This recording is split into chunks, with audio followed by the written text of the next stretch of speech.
And today, on Jamming with Jonesy, we got a dog, a collie bear dog.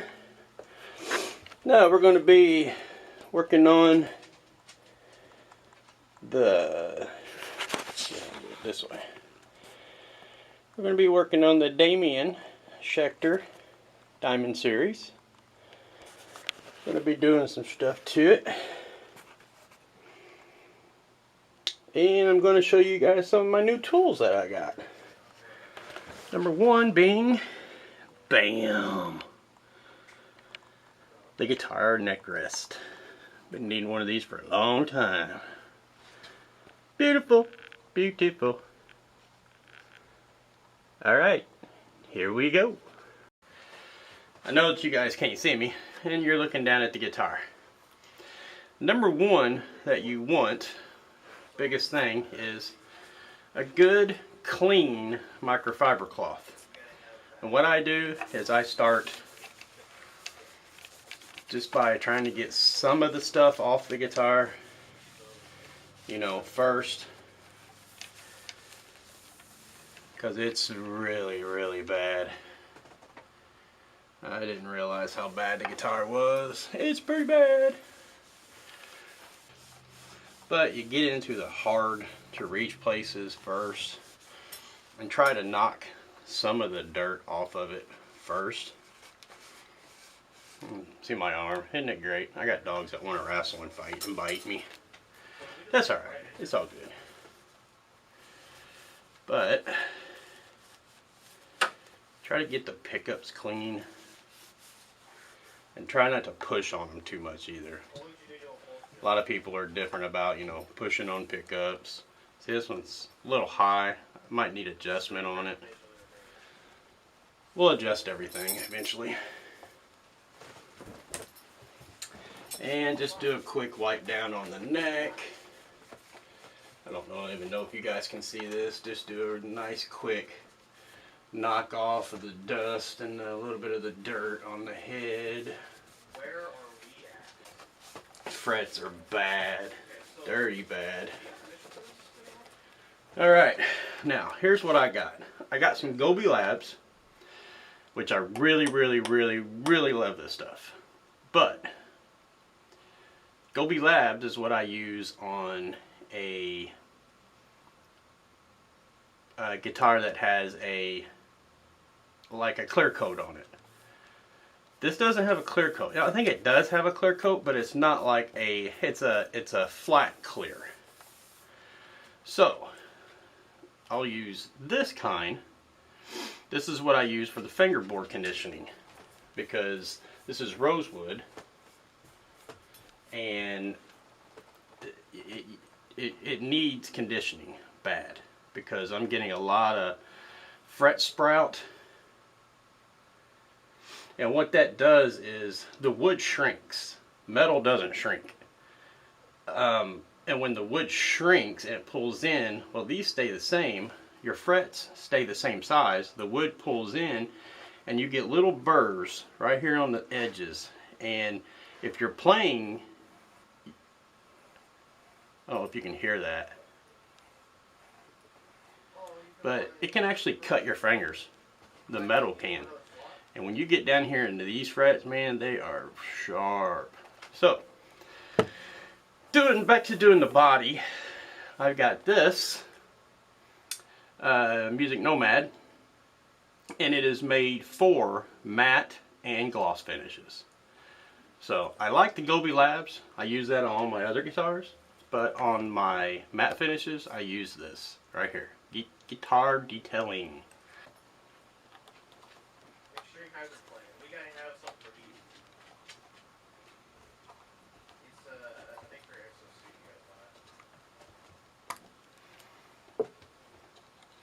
Now, you don't have to do this, but if you look, man, there's a lot of dirt underneath there, man. It's awful. So I'm pulling these off.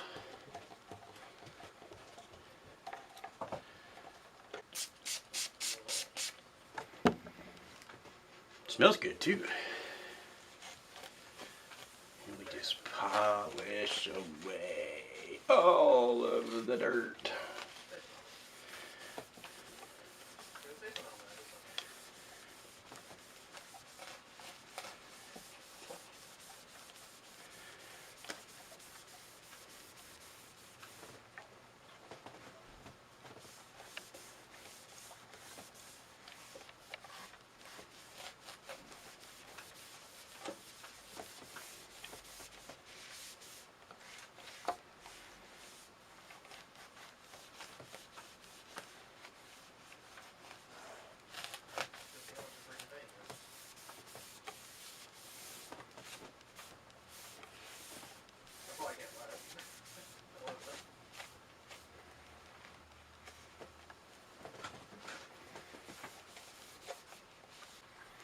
could have pulled this jack out to the selector switch, but I don't feel like messing with all that. But that was pretty easy, just to take the dial switches off. So I can already tell a big difference.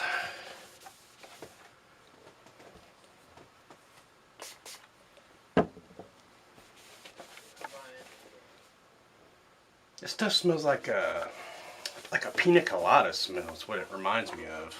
It's kind of like a pina colada. It's what like a coconut type flavoring. And like I said, this paint job isn't going to be the greatest because there's going to be some wear, like right here where people play, where you know played here. That's where the pick hits, and it's literally made this section shiny like a gloss, where this still has the flat. Yeah, see what I'm saying? We'll hit the back side.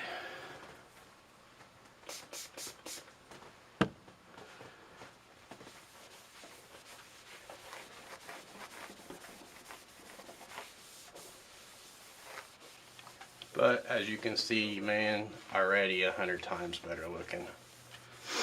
Got a lot of the grime out of the nooks and crannies, and yeah, it already looks 100 freaking times better than what it was.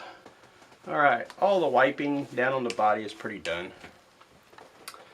And I'll take the knobs and give them a nice little cleaning. It really doesn't matter. On some knobs you have a dial. On these it doesn't matter because they're just solid black. So it really doesn't matter.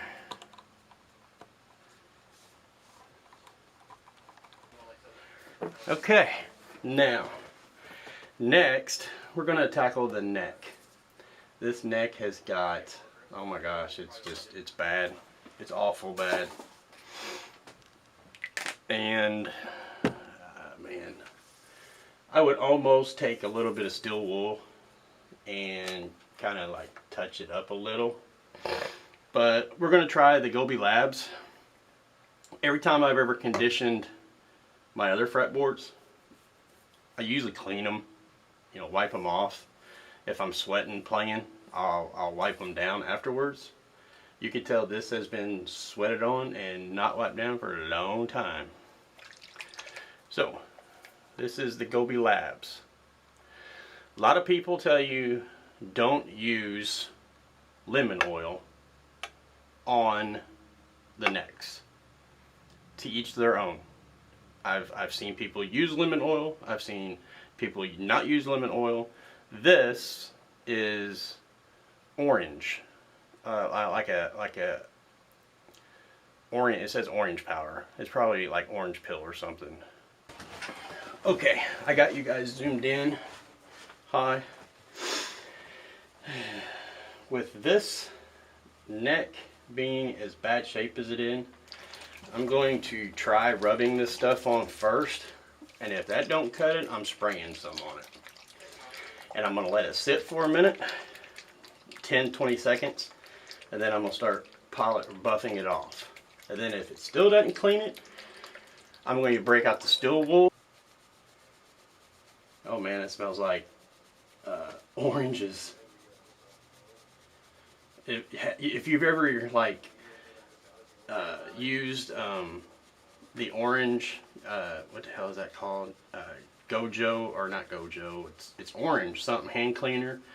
If you've worked on stuff, you know, like mechanic wise, it's crazy. It smells just like it.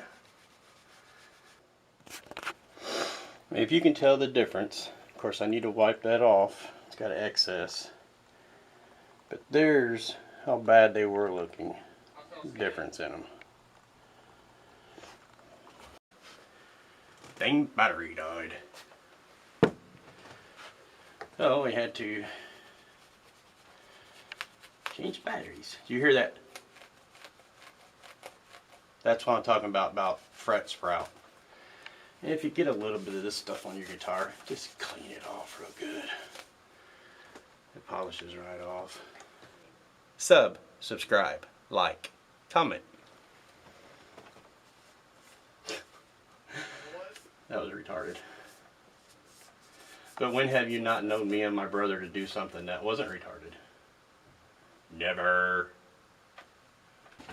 Now, I just got these. Like I said, I hope that's still in focus. I just got me some new tools. And this is for like polishing frets. You take this tool, there's two different sizes because the bigger ones you can't put down there. I mean, you could, no you can't. Anyway, I'm retarded. So you come down to about right there as far as you can go with that size. And then you got to bust out this size for, because that's too big, then you bust that size out for the smaller ones.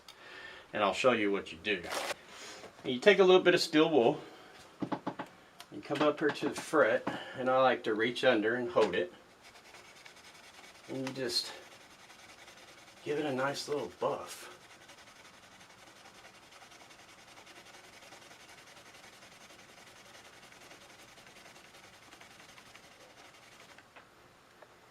Man, if you could just see the difference.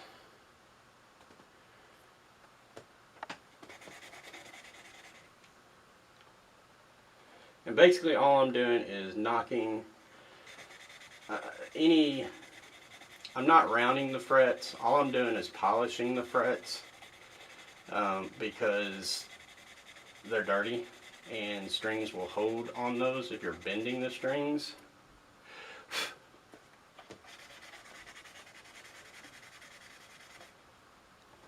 And it doesn't take a whole lot. It doesn't take a whole lot of this to clean it real good. So, yeah. That's polishing frets, non-polished frets. You can definitely tell the difference. So, I get this finished, I'll get right back with you. Now, without the light shining, that is a beautiful, beautiful fretboard. Now, on guitar strings, this is a gauge, and a lot of people will say, "Yeah, 10 gauge. There's your 10 gauge. That's your high E string. The 46 is your low E string." Some people, they always go off gauges by, hey, I run a 10 gauge, or I run a 9 gauge, or I run a 13 gauge. On my baritone, I run a 12 gauge. It's 12 to 68. This is a 10 to 46. Okay? That's how you run off gauges of strings. And what I'm going to do is show you guys. That is the E string. And what you do is you come back here to the back of it.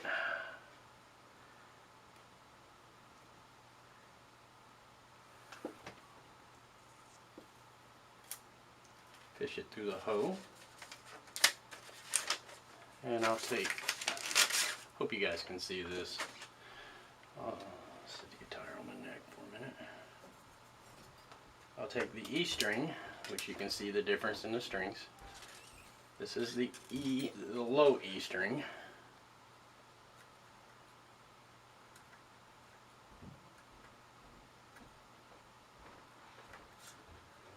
Seriously.